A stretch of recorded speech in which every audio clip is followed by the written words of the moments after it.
Peuple de Dieu, chers chrétiens, chers croyants, hommes et femmes de bonne volonté, quand nous lisons les Saintes Écritures, notamment à Marc 12, 17, quand on pose à notre Seigneur Jésus-Christ la question sur le paiement de l'impôt, il donne la réponse que tout le monde connaît. Rendez à César ce qui est à César et à Dieu ce qui est à Dieu. Une manière d'inviter ses contemporains et nous autres aussi à payer l'impôt.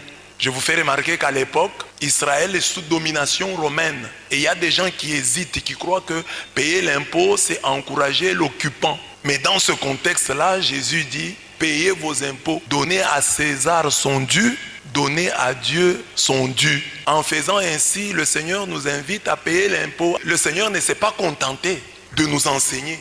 Il nous a donné lui-même l'exemple.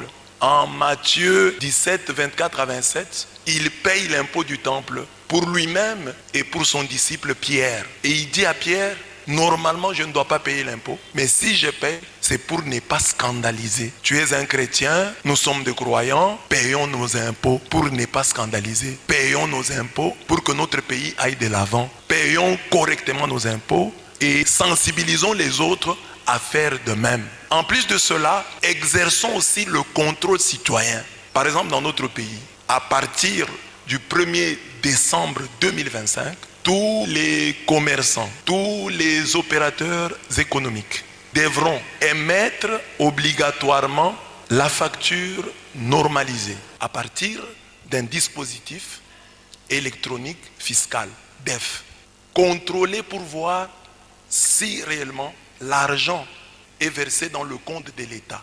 Parce que chaque fois que vous payez un pourcentage pour les commerçants et un pourcentage pour l'État.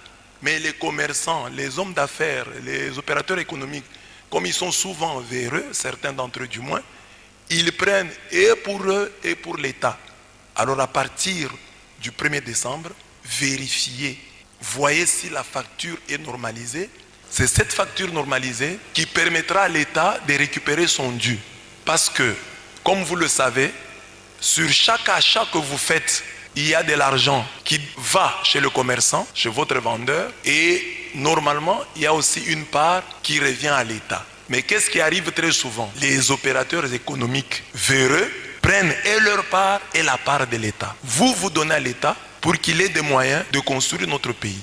Mais les opérateurs économiques véreux s'accaparent de cette part, prennent cette part qui revient à l'État. À partir du 1er décembre, vous exigerez que votre argent aille là où il doit aller, c'est-à-dire revenir à l'État. Contrôlez donc chaque fois que vous payez pour que cette taxe qu'on appelle la taxe sur la valeur ajoutée soit reversée à l'État correctement. C'est pour le bien du pays, c'est pour le bien de notre nation. Payons nos impôts, sensibilisons les autres à faire de même et exerçons le contrôle citoyen. Voyons si nos factures sont normalisées. Que Dieu vous bénisse et que notre pays aille de l'avant. Amen.